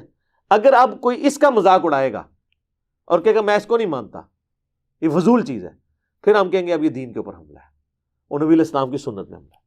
اچھا, اسی طریقے سے نبی علیہ السلام ہر پسندیدہ کام دائیں طرف سے شروع کرتے تھے, لیکن کوئی بائیں طرف سے کرتا ہے سوائے کھانے کے تو آپ نے کوئی اس پہ قدغن نہیں کی. یا ایک اور چیز سنن ابن ماجہ میں ملتی ہے کہ دائیں ہاتھ سے لین دین کرو, شیطان بائیں ہاتھ سے کرتا ہے. وہ لین دین بھی یعنی آپ کسی نے پیسے دینے کو چیز لینی ہے, لیکن اگر کوئی ہے ہی لیفٹی ہے, اس کی بائیں بازو میں طاقت ہی نہیں ہے, تو اس کے اوپر شریعت تو یہ قدغن نہیں لگا رہی ہے. اب آگے آ جائیں, جو بخاری مسلم میں حدیث ہے کہ نبی علیہ السلام اپنے پسندیدہ کاموں کو دائیں طرف سے شروع کرتے تھے. یعنی کرتا پہننا ہے تو پہلے دائیں آستین پھر بائیں آستین, جوتی پہننی ہے تو پہلے دائیں پھر بائیں. تو انہوں نے بھی اس کو اسی طریقے سے تعلیم فرمایا کہ کرتے تھے. بالکل اس طریقے سے تعلیم نہیں فرمایا کہ وہ آپ صلی اللہ علیہ وآلہ وسلم جو ہے نعوذ باللہ من ذالک یہ فرمایا کرتے تھے کہ جو پہلا بایاں جوتا پہنے گا وہ گناہگار ہو جائے گا, اور یہ بایاں جوتا پہلے شیطان پہنتا ہے لہذا تم, یہ تو نہیں ہے. تو یہ اس لیول کی نہیں ہے. باقی آج کل ہماری تبلیغی جماعتوں کی وجہ سے, دعوت اسلامی کی وجہ سے, یہ جو چھوٹی چھوٹی چیزوں کے اوپر اتنی نکیر ہوئی ہے, ان کا ذاتی شغف ہے. اور ان کے اوپر غامدی صاحب نے تو بہت بعد میں رد کیا ہے. ان کے اپنے علماء پہلے دن سے ان کو کہہ رہے ہیں کہ جو نبی علیہ السلام کی ذاتی شغف والی چیزیں تھیں ان کو آپ دین بنا کے پیش نہ کرو, بس صرف محبت کے طور پہ ضرور پیش کرو. ٹھیک ہے, جس طرح آپ نے کرتا پہنا ہوا ہے, میں نے بھی کرتا پہنا ہوا ہے, یا میں نے پگڑی پہنی ہوئی ہے, نبی علیہ السلام کا ذاتی ایک شغف تھا, ہم اس کو فالو کرنے کی کوشش کرتے ہیں. لیکن جہاں آپ علیہ السلام نے اس کو ایز اے دین تعلیم فرمایا ہے, جس سنت کو, تو وہ داڑھی ان میں ہی آتی ہے. حدیثیں بخاری مسلم کی داڑھی پہ چھوڑ دیں. غامدی صاحب نے خود 80s میں ایک مضمون لکھا تھا کہ داڑھی شاہر اسلام ہے, جو ان کا رسالہ چھپتا تھا. اس وقت انہوں نے بڑے دلائل دیے, ان میں سے کئی دلائل اب بھی وہ مانتے ہیں. وہ یہ مانتے ہیں کہ تمام نبیوں کی داڑیاں تھیں. میں اس سے ایک سٹیپ آگے جاتا ہوں, دنیا میں تمام ریلیجس پرسنالٹیز کی داڑیاں ہوتی ہیں, نہ بھی رکھیں وہ مانتے ہیں, چاہے وہ کرسچنز ہوں, جیوز ہوں, ہندو بھی. ایون یہ جو ڈاکٹر ذاکر نائک کے ساتھ جس کا مناظرہ ہوا تھا, سری سری روی شنکر, اس کی زلفیں بھی ہیں, داڑھی بھی ہے. تو میرا یہ ماننا ہے کہ داڑھی کے مرد کے لیے شعار ہونے کے اوپر انسانیت کا اجماع ہے, مسلمانوں کا عملی تواتر نہیں, انسانیت کا. اب ایک سٹیپ آگے آ جائیں. آپ یہ کہیں گے کہ جی ہندو یہ تو نہیں کہتے کہ جو داڑھی نہیں رکھتا وہ گناہگار ہوگا. ٹھیک ہے, اب ہمیں اس میں اسلام میں ہی آنا پڑے گا, کیونکہ ہندو تو کئی اور عقائد بھی ایسے رکھے ہوئے ہیں. اسلام میں اللہ کے فضل سے امت میں کبھی یہ موقف نہیں رہا کہ مرد داڑھی نہ رکھے تو خیر ہے, رکھنے کی ترغیب دلائی گئی. احادیث میں اسی کے چیپٹرز بنے, اور یہ وہ سنت ہے جو عملی تواتر سے آئی ہے. اور اس کا پریکٹیکل ثبوت یہ ہے کہ دنیا میں کسی مسلمان سے پوچھیں کہ مرد کو داڑھی رکھنی چاہیے نہیں, وہ نماز بھی نہ پڑھتا ہو, کلین شیو بھی ہو, وہ کہے گا رکھنی چاہیے. غامدی صاحب کے لیکچرز بار بار سن کے اس کی برین واشنگ ہو جائے, لادہ بات ہے. تو غامدی صاحب سے تو ہم معصومانہ سوال کریں گے کہ آپ سے پہلے داڑھی کے معاملے میں اس طریقے سے داڑھی کو ہینڈل کرنے کا یہ سنت طریقہ کب سے شروع ہوا ہے؟ صحابہ, تابعین, تبع تابعین کو اپنا ہم نوا ایک پیش کریں امت میں. امت تو ترغیب دلاتی آئی ہے اس حوالے سے. واجب فرضیت کی ہم بات نہیں کر رہے ہیں, سنت ہونے کی, اور سنت بھی ایز اے دین ہونے کی. ایز اے دین. اور ہم تو قرآن کی روح سے اسے فرض سمجھتے ہیں داڑھی کو. صحیح. طریقے کے طور پہ سنت مانتے ہیں, انٹینسٹی کے لحاظ سے مرد کے لیے فرض سمجھتے ہیں, کیونکہ جس طرح آپ نے کہا نا قرآن پرائورٹی پہ. تو قرآن میں واضح حکم ہے سورہ النساء آیت نمبر 119 میں وَلَآمُرَنَّهُمْ فَلَيُغَيِّرُنَّ خَلْقَ اللَّهِ. میں انسانیت کو ابھاروں گا کہ تیری بنائی ہوئی تخلیق کو، شیطان نے کہا تھا، وہ بدلیں گے. داڑھی مرد کی اگتی ہے، عورت کی نہیں اگتی. یہ مرد کی تخلیق ہے جو اللہ نے دی ہے. اس کو بدلنا شیطانی طریقہ ہے قرآن کی روح سے. اور یہ قرآن کی آیت میں بخاری مسلم کی وہ ساری احادیث فٹ ہیں جن میں نبی علیہ السلام نے داڑھی بڑھانے کا حکم دیا ہے. اب اس کے اوپر کاؤنٹر نیریٹو کسی نے کھڑے کرنا ہے تو ہمیں پہلے قرآن سے دلیل لا کے دے کہ قرآن میں ہو کہ جی مرد اللہ کی بنائی ہوئی تخلیق کو بدل سکتا ہے. اس میں اگر کوئی یہ پلی لے گا کہ تخلیق بدلنا اگر اسی طریقے سے ہی منع ہے تو پھر آپ ختنہ کیوں کرواتے ہیں، زیر ناف بال کیوں صاف کرتے ہیں؟ تو ہم کہیں گے کہ وہ بھی عملی تواتر اور اجماع سے اور بخاری مسلم کی درجنوں احادیث کی روشنی میں نبی علیہ السلام کا حکم ہے کہ 5 چیزیں فطرت سے ہیں: ختنہ کروانا، مونچھیں پست کرنا، اور اس کے بعد زیر ناف بالوں کو صاف کرنا، بغلوں کے بالوں کو صاف کرنا، اور مسلم شریف میں الفاظ ہے داڑھی بڑھانا بھی. تو یہ چیزیں فطرت ہیں، یہاں پہ یہ فطرت ہے اور اس کی حکمت ہے. ان بالوں میں پسینہ جمع ہوتا ہے. آپ داڑھی دیکھ لیں، اللہ نے ایسی جگہ اگائی ہے کہ یہاں پسینہ جمع ہو ہی نہیں سکتا، کیونکہ یہ پسینہ اسی کا جمع ہوگا اگر یہ ٹھوڑی اور گلے کا جوڑ یوں ہوتا ہے ہر وقت. اللہ نے اس کو ایسے علیحدہ رکھا ہے. اور داڑھی تو سر ساڑھی فطرت ہی اللہ نے رکھ دی ہے. یہ دیکھیں نا، یہ جوڑ اپنی اصلی حالت میں یہاں رہتا ہے. ہر بندہ ایسے تو نہیں ہر وقت رہ سکتا، تو پھر یہ بال بھی نہ کاٹنے پڑتے. یہ اللہ نے اس کو علیحدہ کیا ہے کہ اس میں جتنا ہی پسینہ ہے خشک ہو جائے گا. یہاں والا پسینہ خشک نہیں ہوتا، بدبو آتی ہے. اسی طریقے سے زیر ناف بالوں والی جگہ. تو یہ اللہ نے ہر چیز اپنی جگہ پرفیکٹ رکھی ہوئی ہے. ہم داڑھی کو فرض سمجھتے ہیں انٹینسٹی کے طور پہ قرآن کی روح سے، اس لیے کہ داڑھی منڈانا یہ اللہ کی بنائی ہوئی تخلیق کو بگاڑنا ہے. اور یہ عورتوں کی مشابہت ہے. بخاری مسلم میں حدیث ہے کہ ان عورتوں پہ لعنت جو مردوں کی مشابہت کریں، ان مردوں پہ لعنت جو عورتوں کی مشابہت کریں. اب رہ گئے داڑھی کی مقدار کتنی ہو. تو سر ہمارا یہ دعویٰ ہے کہ داڑھی کی مقدار کے اوپر اللہ کے فضل سے امت میں کبھی اختلاف نہیں رہا کہ جی داڑھی اگر کوئی چھوٹی کر لیتا ہے تو وہ حرام کا مرتکب ہے. پہلا بندہ شاہ اللہ دہلوی ہے المتوفی 1052 ہجری جس نے امت کو یہ پٹی پڑھائی ہے کہ مٹھی سے کم داڑھی جو ہے وہ حرام ہے. اسی پٹی کو لے کے احمد بریلوی صاحب چلے اور آج ہنگامہ لوگوں نے کھڑا کیا. ہمیشہ یہ بات ہوتی تھی کہ داڑھی مطلقاً مرد کے لیے فرض ہے اور سنت یہ ہے کہ مٹھی ہو. یہ کہیں کسی فقہ کی کتاب میں نہیں لکھا ہوا کہ مٹھی سے جس نے کم کر لی وہ ملعن ہو گیا اور لعنتی ہو گیا اور اس امام کے پیچھے نماز بھی نہیں ہوگی، یہ بھی نہیں ہوگا، وہ بھی نہیں ہوگا. قطعاً نہیں، یہ کہیں بھی نہیں تھا. یہ انہوں نے آج کل شروع کیا. اسی ہم تو قائل ہیں جس طرح آپ کی داڑھی ہے، ان کی داڑھی ہے، ہم نے تو کبھی نہیں کہا کہ یہ داڑھی جو ہے وہ آپ حرام کے مرتکب ہیں. صرف یہ کہیں گے کہ اگر مٹھی ہوتی تو نبی علیہ السلام کے طریقے کے زیادہ قریب ہوتی. ابھی بھی نبی علیہ السلام کے طریقے پر ہی ہے، تھوڑا سا دور ہے. جس طرح کہ پگڑی ہے زیادہ قریب ہے، ٹوپی ہے تھوڑی کم ہے، اور اگر کسی نے رومال رکھا ہوا ہے تو وہ بھی آلموسٹ قریب قریب ہی ہے. تو اس طریقے سے انٹینسٹی کی بات کریں تو ہم اس کی انٹینسٹی کو فرض سمجھتے ہیں. ٹھیک ہو گیا. اچھا علی بھائی، اگر میں آپ کی گفتگو کو کنکلوڈ کرنا چاہوں تو میں یہ عرض کروں کہ غامدی صاحب کے نزدیک جو دین ابراہیمی ہے وہاں سے جو عملی تواتر چلا آ رہا ہے، جن اعمال کا، جن طریقوں کا، نبی کریم صلی اللہ علیہ وآلہ وسلم نے ان میں کچھ تجدید یا تصحیح کر کے اس کو جاری کر دیا. اس کو ہم سنت کہتے ہیں. ٹھیک ہے، لیکن آپ یہ کہہ رہے ہیں کہ اس میں جو نئی چیزیں شامل ہوئی ہیں، جو حدیث کے تھرو شامل ہوئی ہیں، یا جس کو ان صحاح ستہ میں شامل کیا گیا یا جو اور کتب میں شامل ہیں، وہ ان کو بھی آپ سنت قرار دے رہے ہیں. ہم تو کوئی نئی چیز نہیں مانتے کہ کسی محدث نے کوئی نئی چیز داخل کی ہے. جو کچھ سیکھا ہے وہ نبی علیہ السلام سے ہی سیکھا ہے. دین ابراہیمی میں کہیں پر بھی یہ داڑھی یا اس قسم کے دین ابراہیمی کو جو آپ کنکلوڈ کر رہے ہیں وہ کون سی ٹیکسٹ بک ہے جس سے آپ نے کاؤنٹر ویریفائی کیا ہے تو یہ داڑھی والی حدیثیں اس کے خلاف نکل آئی ہیں؟ وہ بک کدھر ہے ابراہیم علیہ السلام کی؟ کہیں نہیں. وہ عملی تواتر. تو عملی تواتر میں نے پہلے کلیئر کیا ہے نا کہ دنیا کا کون سا مسلمان ہے جو کہتا ہے داڑھی نہیں رکھنی چاہیے؟ احسن عمل ہے سر نہیں، ایسا عمل نہیں. یہ بحثیں آج کی ہیں. آپ ابھی چلے جائیں لوگوں سے پوچھیں کہ کیا مسلمان مرد کو داڑھی رکھنی چاہیے, منڈانی چاہیے, اور وہ جو داڑھی موڑ بھی رہا گا اس سے پوچھیں کہ کیا تمہارا موقف ہے کہ تم غلط کر رہے ہو, یہ گناہ ہے. واللہ وہ کہے گا گناہ ہے, یہ بالکل جھوٹ بول رہے ہیں جو بھی بول رہا ہے. دنیا کا کوئی مسلمان اٹھا کے دیکھ لیں, وہ کہے گا گناہ ہے, اپنی نہیں رکھی ہوئی ہوگی. سر داڑھی اتنی بڑی سنت ہے اور اس کی اتنی طاقت ہے کہ داڑھی منڈا بھی کہتا ہے یار مجھ سے غلط ہو رہا ہے. کیوں نہیں اس طرح کہ نہیں؟ عام صاحب وہی لوگ تھے نا.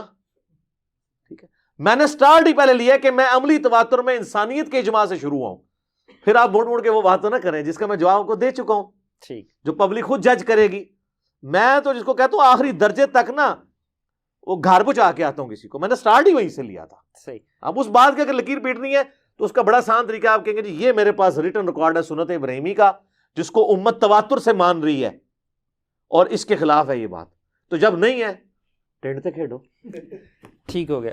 اس کا یہ مطلب ہے علی بھائی جو میں یہ سمجھاؤں کہ سنت ابراہیمی جو دین ابراہیمی ہے اس میں جو سنت کا کردار ہے اس میں تصحیح کے علاوہ نبی کریم صلی اللہ علیہ وسلم نے تجدید بھی کی. ہمیں اس سے کوئی غرض نہیں ہے, یہ دین ابراہیمی ہے. سر نہیں نا, یہ تو تب ہونا جب آپ کے پاس سنت ابراہیمی کا کوئی ریٹن ریکارڈ موجود ہو اور بعد والا ریکارڈ اس سے میچ کریں کہ اس کے جی 35 صفحے تھے اب 135 ہو گئے.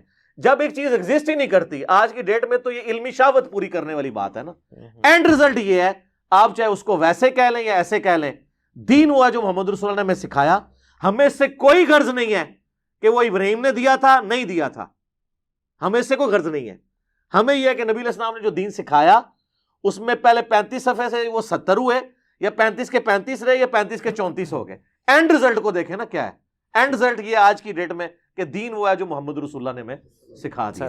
یہ ایک علمی بحث ہو سکتی ہے کہ آپ یہ کہنا شروع کر دیں کہ نبی علیہ السلام کی پڑنانی کا یہ نام تھا اور ان کے پڑنانے کے ساتھ شادی فلاں جگہ پہ ہوئی تھی اور فلاں نے رشتہ طے کرایا تھا. تو یہ علمی شہوت ہے نا, اس کو میں نے نام اس کے لیے میں نے ٹرم ڈیوائس کی علمی شہوت. خام خواہ کی بحث ہے, وہ اینڈ رزلٹ پہ آؤ. اینڈ رزلٹ یہ ہے, یہ ایک بندہ کہتا ہے جو فلاں جگہ جو ہے وہ فلاں جگہ پہ وہ 3 نمازوں کا طریقہ لکھا ہے, فلاں 2 لکھا ہو. یار اینڈ رزلٹ یہ ہے کہ پوری امت 5 نمازیں مانتی ہے. صحیح, دیٹس آل. وہ کیسے آئی؟ اچھا جی مغرب میں وہ 3 رکھتے کیوں ہیں جی؟ قصر, باقی سب قصر ہے, مغرب کی قصر کیوں نہیں ہوتی ہے؟ تو ہم ان ساری باتوں کا جواب کیا دیتے ہیں کہ نبی اسلام نے تعلیم فرمایا. کیا میرے پاس کوئی ریکارڈ ہے کہ حضرت ابراہیم علیہ السلام نے مغرب سے پہلے 2 نفل پڑھے تھے یا بعد میں پڑھے تھے؟ کوئی ریٹرن نہیں ہے نا. جب ایک چیز ایگزسٹ ہی نہیں کرتی تو ایسے کیوں ٹامک ٹوئیاں ہم کر رہے ہیں؟ اینڈ رزلٹ یہ جو ہمارے پاس دین موجود ہے جس فارم میں نبی علیہ السلام نے امت کو ٹرانسفر کیا, دیٹس آل. ٹھیک ہو گیا. پرابلم اس وقت کھڑی ہوگی جب آپ کہیں کہ قرآن میں سنت ابراہیمی یہ لکھی ہوئی تھی, حدیثیں یہ بتا رہی ہیں, یہ دیکھیں بالکل اپوزٹ ہے. کوئی شے کڈو نا باہر, کوئی پریکٹیکل مثال لے کے آؤ نا, علمی شہوت نہیں, پریکٹیکل مثال 1 پوائنٹ ایجنڈے کے اوپر. داڑھی تھا میں نے اس کو کلیریفائی کر دیا, اور کوئی چیز لے, کدو کو بھی میں نے کلیریفائی کر دیا. جو پریکٹیکل مثال علی بھائی وہ میں ابھی آپ کے سامنے رکھنے لگا. ہاں رکھے. آپ کے کافی لیکچرز میں, تقریباً سبھی لیکچرز میں آپ نے یہ ایک فکرہ کوڈ کیا ہے کہ ایمان کا لٹمس ٹیسٹ ہے حضرت علی, مولا علی رضی اللہ تعالیٰ عنہ پر ایمان. جو ان سے محبت رکھے گا وہ جنتی ہے, جو بغض رکھے گا وہ منافق ہے. تو میں یہ پوچھنا چاہ رہا ہوں کہ یہ ان احادیث اور سنت اور انہی کہ جو صحائح ستہ کی کتب ہیں انہی کے تھرو ہی آپ نے یہ رزلٹ نکالا ہے کہ حضرت علی رضی اللہ تعالیٰ عنہ, مولا علی رضی اللہ تعالیٰ عنہ پر ہی جو ان کو مانتا ہے یا محبت رکھتا ہے اس کا ان سے یہی لٹمس ٹیسٹ ہے, ان سے محبت رکھنے کا ہی جو کرائٹیریا ہے وہی ایمان کا ٹیسٹ ہے. تو میں یہ پوچھنا چاہ رہا ہوں کہ قرآن میں جو کافی جگہوں پر اگر ہم اس کا تذکرہ کریں تو سورۃ العصر میں اگر کنکلوڈ کیا جائے تو وتواصوا بالحق وتواصوا بالصبر, تو اس میں تو پورا قرآن آپ شروع سے اینڈ تک پڑھ جائیے تو کہیں پہ بھی حضرت علی رضی اللہ تعالیٰ عنہ کا ذکر نہیں ہے. آپ اس کو ایمان کا لٹمس ٹیسٹ قرار دے رہے ہیں. مجھے یہ سمجھ نہیں آتی ہے کہ آپ احادیث اور سنت کو آپ چاہے اس کو صحیح احادیث قرار دے دیں, احسن قرار دے دیں یا بخاری مسلم کچھ بھی ہو, لیکن ایمان کے لیے آپ حضرت علی رضی اللہ تعالیٰ عنہ کو ان کی محبت کو ایمان کا لٹمس ٹیسٹ قرار دے رہے ہیں، یہ حق آپ کو کس نے دیا؟ ہاں جی میں بتاتا ہوں. پہلی بات ہے کہ یہ آپ نے جو کہا نا کہ ایمان کا لٹمس ٹیسٹ صرف حضرت علی کی محبت ہے، تو یہ میں نے کبھی نہیں کہا. یہ لٹمس ٹیسٹ جتنے ہیں ان میں سے ایک ہے، صرف حضرت علی نہیں.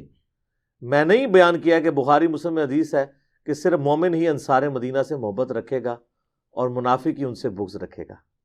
ٹھیک ہے، تو یہ صرف والی بات تو میں نے کبھی نہیں کی ہے.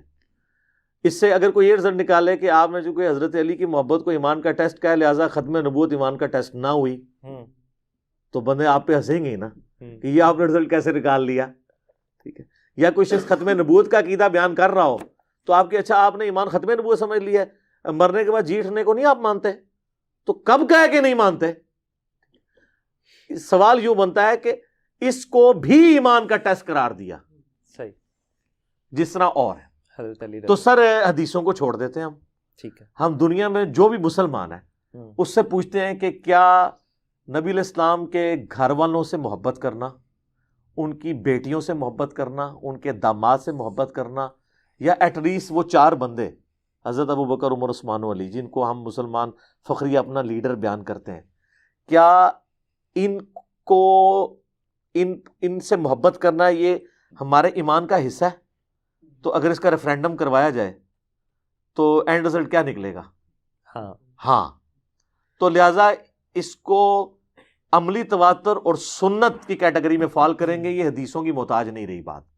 اور اب دوبارہ میں نے لکیر نہیں پیٹنی کہ دین کا نالج صرف قرآن نہیں ہے، سنت بھی ہے. جب میں کوئی چیز سنت اور تواتر سے ثابت کر دوں گا نا، پھر اسے قرآن میں نہیں تلاش کرنا ہوگا. کیوں؟ پھر میں وہ دوبارہ سے آپ لکیر پیٹنی شروع کریں گے جس کی میں نے پوری تمہید پہلے سوال میں بنائی تھی. صحیح کہ بھی نالج 2 ہیں، قرآن اور سنت. اچھا، اب آپ اگر کہیں کہ اس کی جڑ، تو جڑ قرآن کی درجنوں آیات ہیں. سورہ منافقون میں آیا کہ عزت تو اللہ، اس کے رسول اور مومنین کے لیے. ٹھیک ہے، اللہ تعالیٰ ان کو ذکر کرتا ہے. نبی علیہ السلام کا ان اللہ ہوا مولا ہوا جبریل و صالح المؤمنین. ٹھیک ہے، اسی طریقے سے سورۃ المائدہ میں جو اہل ایمان ہے ان کو ولی قرار دیا گیا ہے. اوور آل پورے کے پورا دین لے کے چلیں. بلکہ سورہ بقرہ کا سٹارٹ ہی کس سے ہوتا ہے کہ ایمان اس طرح لاؤ جس طرح کہ یہ لوگ ایمان لے کے آئے ہیں. جو پرسنالٹیز ہمارے لیے رول ماڈل قرآن کے میں پیش کی جا رہی ہیں، تو یہ قرآن کا تقاضا ہے کہ ہم ان سے محبت رکھیں. قرآن کو یہ کہنے کی ضرورت نہیں ہے کہ داؤد سے محبت رکھو، نہ رکھو تو برابر ہے. قرآن میں کہیں آیا کہ حضرت داؤد علیہ السلام سے محبت کرو؟ نہیں. تو لیکن اگر میں کہوں کہ کوئی شخص اگر جو حضرت داؤد سے محبت نہیں رکھتا، ان سے نفرت رکھتا ہے، اس کا ایمان کامل نہیں ہے، تو میں جسٹیفائی ہوں. رسولوں پر ایمان، ایمان لادا چیز ہے، محبت لادا چیز ہے. ایک بندہ کہتا ہے میں داؤد علیہ السلام پہ ایمان تو رکھتا ہوں لیکن اس سے کوئی محبت نہیں، مجھے میں نفرت کرتا ہوں. پھر آپ کہیں گے ایمان مکمل نہیں. یہ چیزیں بیٹھتی ہیں قرآن کے مزاج کے اندر. تو کہ بھی جو بھی اللہ کی برگزیدہ ہستیاں ہیں، صراط الذین انعمت علیہم، ان کی محبت ہمارے ایمان کا حصہ ہے. اب رہا کہ وہ ایمان کا حصہ کس انٹینسٹی کا ہے، اس کے اوپر تو بات ہو سکتی ہے کہ جی کیا مولا علی کو ماننا ویسا ہی ہے جیسے رسول اللہ کو ماننا؟ نہیں. یہ بھی آپ عملی تواتر چیک کر لیں. دنیا میں آپ کسی شیعہ کے پاس بھی چلے جائیں، اس سے کہو تم مولا علی سے اتنی محبت کیوں کرتے ہو، تو وہ حضرت علی کے جب فضائل گنوائے گا تو وہ سٹارٹ، سنی کو تو ضرورت نہیں نا، وہ تو ہم سمجھتے ہیں کہ وہ پہلے ہی اس پیٹرن پہ ہیں، یعنی ہم سے مراد آپ لوگ شیعہ غلوب کرتے ہیں نا. تو وہ کیا کہے گا آپ کو؟ کہ کہا کہ حضرت فاطمہ کے خاوند تھے، نبی علیہ السلام کے داماد تھے، حضور علیہ السلام کی نسل ان سے چلی ہے. ہر چیز کو رسول اللہ سے جوڑ رہا ہوگا نا. جی آپ شیعہ کا بھی نعرہ دیکھیں، محمد اور آل محمد، صلاۃ بر محمد و آل محمد، اللہم صلی علی محمد و علی آل محمد. آل علی تو کبھی بھی نہیں وہ کہتے، حضرت علی کو بھی رسول اللہ کی نسبت سے لے کے چل رہے ہوتے ہیں. تو ہم برابر نہیں کبھی بھی سمجھ رہے ہوتے. لیکن چونکہ نبی علیہ السلام نے فرمایا اور آپ نہ بھی فرمائیں تب بھی سارے اہل ایمان کے ساتھ یہ معاملہ ہے. باقی جن لوگوں نے زیادہ کنٹریبیوشن کی ہے دین کے لیے ان کی زیادہ پرائورٹی ہے.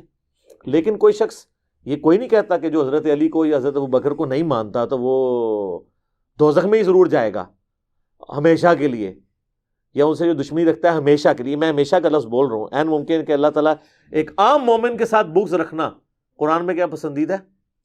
قرآن تو آپ کو کہہ رہا ہے اپنی بیویوں سے بھی بغض نہیں رکھنا آپ نے. تو اہل ایمان کے ساتھ بغض رکھنا تو بہت بڑی چیز ہے, عذاب تو اسے ہو سکتا ہے.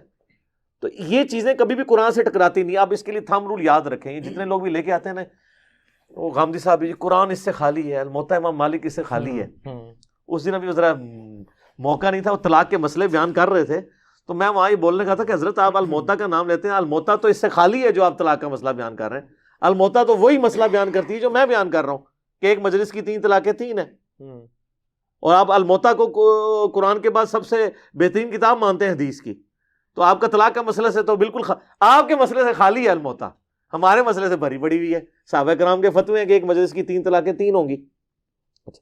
تو اب ادھر واپس آ رہے ہیں کہ یہ اس طرح کی جو باتیں کی جاتی ہیں نا, وہ تب قرآن سے ٹکرائیں گی جب قرآن میں لکھا ہو کہ حضرت علی, ابو بکر, عمر, عثمان و علی یا صحابہ حضور علیہ السلام پہ ایمان لانے والوں کی محبت ایمان کا حصہ نہیں ہے.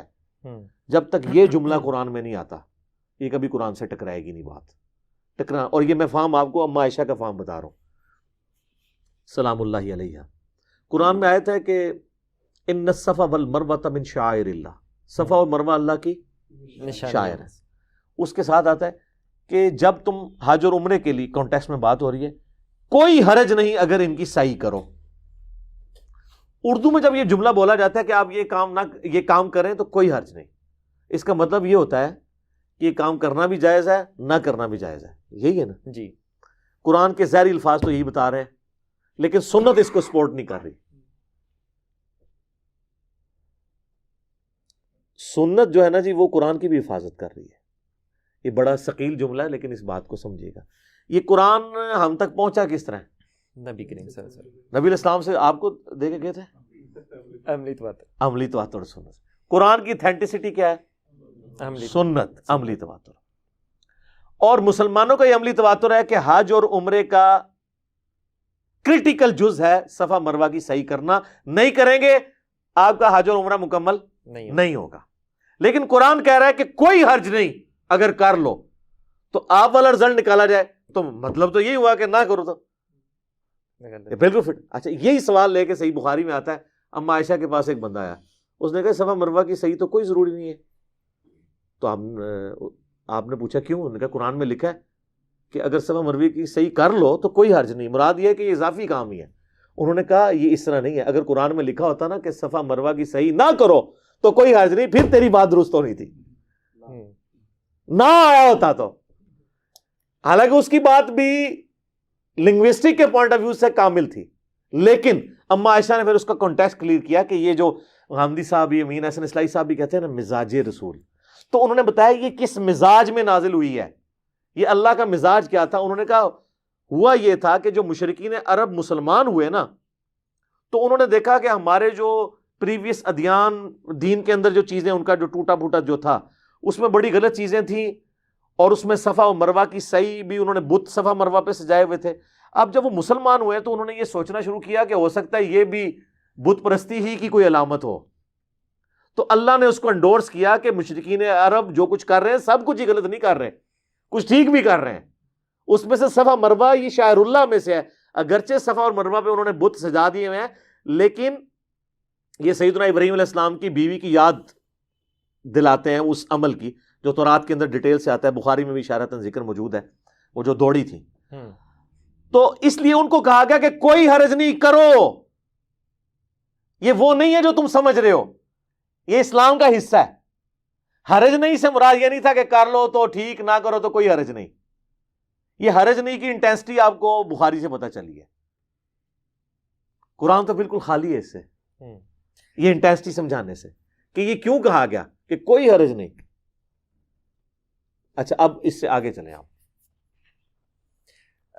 ہاں جی علی بھائی عزیزم, میں یہ عرض کر رہا تھا کہ آپ کی جتنی بھی ویڈیوز دیکھی جائیں, جتنی بھی ریکارڈنگز یوٹیوب پہ آپ کے چینل پہ دیکھی جائیں, آپ نے یہ فرمایا ہے کہ علی سے محبت نہیں رکھے گا مگر مومن, علی سے بغض نہیں رکھے گا مگر منافق. صحیح مسلم کی حدیث آپ نے کوٹ کی ہے. آپ نے ابھی یہ جو پچھلی گفتگو فرمائی ہے اس میں آپ نے یہ بیان کیا ہے کہ یہ تمام کے لیے لاگو ہو سکتا ہے, خلفائے راشدین کے لیے یا اکابرین کے لیے, لیکن آپ نے کبھی یہ نہیں فرمایا کہ ابو بکر سے محبت نہیں رکھے گا مگر مومن، ابو بکر سے بغض نہیں رکھے گا مگر منافق، عمر سے محبت نہیں رکھے گا مگر مومن، عمر سے بغض نہیں رکھے گا مگر اس لیے کہ وہ میری فیبریکیشن ہوگی نا، وہ ڈیڈکٹیو نالج ہے، یہ سیدھے سے اس کے لیے پھر مجھے حدیث گھڑنی پڑے گی نا. ایگزیکٹلی. ہاں تو میں حدیث گھڑوں گا نہیں نا، اس کی وجہ یہ ہے. اچھا اس کے پیچھے میں نے لاجک بھی اپنے لیکچرز میں بیان کی ہے. سنیوں میں کنٹراورشل کیا ابو بکر ہیں یا حضرت علی ہیں؟ حضرت علی. بس آپ کو جواب مل گیا. جس نے کنٹراورشل بننا ہے اسی کے بارے میں آئیڈینٹیفائی کیا جائے گا نا. اس کا بڑا اچھا لٹمس ٹیسٹ ہے. آپ کسی سنی کو محرم کے اندر میسج کر دیں کہ علی سے محبت نہیں رکھے گا مگر مومن، علی سے بغض نہیں رکھے گا مگر منافق، اس کا جو رسپانس آئے گا وہ چیک کر لیجئے گا. اور ایک جھوٹی حدیث گھڑ کے کہ ابو بکر سے محبت نہیں رکھے گا مگر مومن. میں اس عقیدے کو جھوٹا نہیں کہہ رہا ہوں. حدیث تو ظاہر آپ کو رسول اللہ پہ تو بڑی احتیاط ہے، آپ دنیا کی ہر اچھی بات رسول اللہ پہ تو نہیں ڈال سکتے. تو یہ ایک جھوٹی حدیث گھڑ کے کہ ابو بکر سے محبت نہیں رکھے گا مگر مومن، ابو بکر سے بغض نہیں رکھے گا مگر منافق، یہ بھی سنی کو بھیجیں. دونوں کا رسپانس سے آپ کو جواب مل جائے گا کہ کدھر اس کو تڑکا لگ جائے گا اور کدھر ایکسیپٹیبل ہو جائے گا. جہاں تڑکا لگنا تھا نا، مرچیں لگنی تھی، انہی چیزوں کو آئیڈینٹیفائی کیا جاتا ہے. جس طرح کہ ہم نے پہلے ڈسکس کیا کہ جہاں پہ ایشوز ہوتے ہیں نا وہ آئیڈینٹیفائی کیے جاتے ہیں ڈاکٹرن کلیئر کرنے کے لیے. تو نبی علیہ السلام کو چونکہ اللہ تعالیٰ نے غیبی خبر یہ دے دی تھی کہ امت کیا کچھ کرے گی، تو نبی علیہ السلام نے ان چیزوں کو ہائی لائٹ کیا. اس کی آج کی تازہ مثال آپ نے جمعہ ادھر ہی پڑھا ہے نا مسجد میں. جی. علامہ صاحب نے 3 دفعہ حدیث بیان کی ہے، کم از کم تو میں نے سنی ہے، مجھ سے پہلے بھی تینوں دفعہ آدھی حدیث کیوں بیان کی ہے؟ سٹارٹ تو وہ لے کے جا رہے ہیں اس سے کہ زید بن ارقم کہتے ہیں کہ نبی علیہ السلام نے فرمایا کہ میں اپنے بعد 2 ثقلین چھوڑ کے جا رہا ہوں. ٹھیک ہے، تو ایک دفعہ بندہ بھول سکتا ہے، 2 دفعہ بھول سکتا ہے، 3 دفعہ تو نہیں بھولتا. پھر جب وہ عربی میں خطبے میں وہ عربی ریپیٹ کر رہے ہیں اس حدیث کی، تو وہ کیوں چھوڑ رہے ہیں؟ یہ تو اسی طریقے سے کوئی کہ یا ایھا الذین آمنوا اطیعوا اللہ واطیعوا الرسول واولی الامر منکم بھول جائے. کیوں بھول جائے؟ اور واولی الامر منکم پہ آ کے حنفیوں کی طرح رک جائے اور اس سے ما حنیفہ ثابت کرے، تو ہم کہیں گے آگے بھی پڑھو فَإِن تَنَازَعْتُمْ فِي شَيْءٍ فَرُدُّوهُ إِلَى اللَّهِ وَالرَّسُولِ. تو وہ ہم اس کو بدنیتی سمجھ رہے ہوں گے نا. اس کی وہ ثقلین کیوں کہہ رہا ہے؟ ثقلین کہنے کے بعد آدھی حدیث کیوں بیان کر رہا ہے؟ اس لیے وہ آدھی حدیث بیان کر رہا ہے کہ اس کا دل نہیں مانتا کہ میں دوسرا حصہ بیان کروں، ورنہ اس کی کلیریفیکیشن مجھے دینی پڑے گی. اور وہ ایک مس شیف کر رہا ہے کہ جب 2 چیزیں ہیں نا اور قرآن پہ میں زور لگا رہا ہوں، تو پبلک کو تو سنیوں نے یہی کہانی کرائی ہے کہ دوسری چیز تو سنت ہی ہوتی ہے، تو دوسری وہ خود فلنگ دی بلینکس کریں گے، غلط فلنگ دی بلینکس. وہ غلط فلنگ دی بلینکس کرانے کے لیے وہ حدیث نہیں بیان کر رہا. اگر واللہ میں کہتا ہوں وہاں پہ سنت ہوتی تو وہ بیان بھی کر دیتا کہ حجۃ الوداع پہ حضور نے فرمایا 2 چیزیں چھوڑ کے جا رہا ہوں. وہاں کبھی آپ نے سنا ہے 2 چیزیں چھوڑ کے جا رہا ہوں، ایک قرآن ہے، بس پکڑ لینا گمراہ نہیں ہوگے. ادھر کبھی بریک نہیں لگتی. غدیر خم کی حدیث پہ کیوں بریک لگتی ہے؟ تفریق آئی ہوئی ہے. تو سر ہمیں تو یہ حدیثیں بالکل فٹ ان بیٹھتی ہیں. ہم ان حدیثوں کو پڑھ کے نبی علیہ السلام پہ ہمارا ایمان اور تازہ ہوتا ہے کہ حضور کو واقعی اللہ نے غیبی خبریں دی تھیں کہ امت نے کس کس بندے کے ساتھ کام ڈالنا ہے. آپ نے اسی کو آئیڈینٹیفائی کر کر کے نا اس کے بارے میں ہی باتیں بتائی ہیں. انصار مدینہ آپ دیکھ لیں، جن لوگوں نے اسلام کے لیے قربانیاں دی، سب سے زیادہ ان کو نظر انداز کیا گیا بعد میں. تو حدیثیں بھی انہی کے بارے میں. آپ فرمایا صبر کرنا، حوض کوثر میں مجھے آ کے ملنا، تمہارے ساتھ یہ کچھ کریں گے. اور دنیا میں ہمیشہ ایسے ہوتا ہے. آج بھی آپ دیکھ لیں پی ٹی آئی جن لوگوں نے بنائی تھی نظر انداز ہو گئے، پوری ڈاکٹرن بدل گئی پی ٹی آئی کی. عمرانے والوں میں غامدی صاحب بھی شامل ہیں. انہوں نے خود بتایا مجھے کہ میرے گھر میں پی ٹی آئی بنی تھی، لیکن آج وہ کہہ رہے ہیں دیکھیں کدھر پہنچ گئی ہے. تو یہ ہمیشہ ہوتا ہے، جو لوگ بنانے والے ہوتے ہیں نا بیچارے، وہ ہمیشہ بیک فوٹ پہ چل جاتے ہیں. بعد میں ایسے لوگ بیچ میں ایڈ ہو جاتے ہیں کہ وہ اس پورے سسٹم کو ہائی جیک کر لیتے ہیں. تو ہم صرف اتنی بات کریں گے جتنی ہمیں ملے گی. اور وہ میں نے بتایا کہ سیدنا علی کے بارے میں بھی امت میں ویسے تو ملے گی، لیکن جب کبھی کاؤنٹر نیریٹو کھڑا کرنے کی باری آئے گی نا، پھر حضرت علی سے چیڑ ہوگی. ویسے تو آپ عام سنی سے پوچھیں کہ حضرت علی سے محبت کر سکے کیوں نہیں کرتا، لیکن وہ میسج کے اوپر کیوں پھر چڑھتا ہے. یہ میرا چیلنج ہے، آپ دنیا میں کسی سنی کی مسجد میں یہ حدیث لکھ کے نہیں لگا سکتے علی سے محبت نہیں رکھے گا مگر مومن، علی سے بغض نہیں رکھے گا مگر منافق. شام تک وہاں پہ بحثیں نہ شروع ہی مجھے پکڑ لیجیے گا. اور آپ ایک جھوٹی حدیث گاڑ کے حضرت ابوبکر کے بارے میں لگا دیں، کچھ بھی نہیں ہوگا. تو یہ تو ہمارے نبی کے نبی ہونے پہ دلیل ہے کہ آپ کو پتا تھا کہ کس کے معاملے میں مسئلہ خراب ہو. یعنی آپ کے کہنے کا مطلب ہے کہ صحیح مسلم شریف میں یہ جو حدیث آئی ہے وہ اس لیے آئی ہے کہ کیونکہ اس کے آگے پرابلم سٹارٹ ہونے تھے، اس وجہ سے اس کی. اور یہ ایک حدیث نہیں ہے، کئی حدیثیں ہیں. غدیر خم کی حدیث ہے، من کنت مولا فہذا علی مولا. ٹھیک ہو گیا.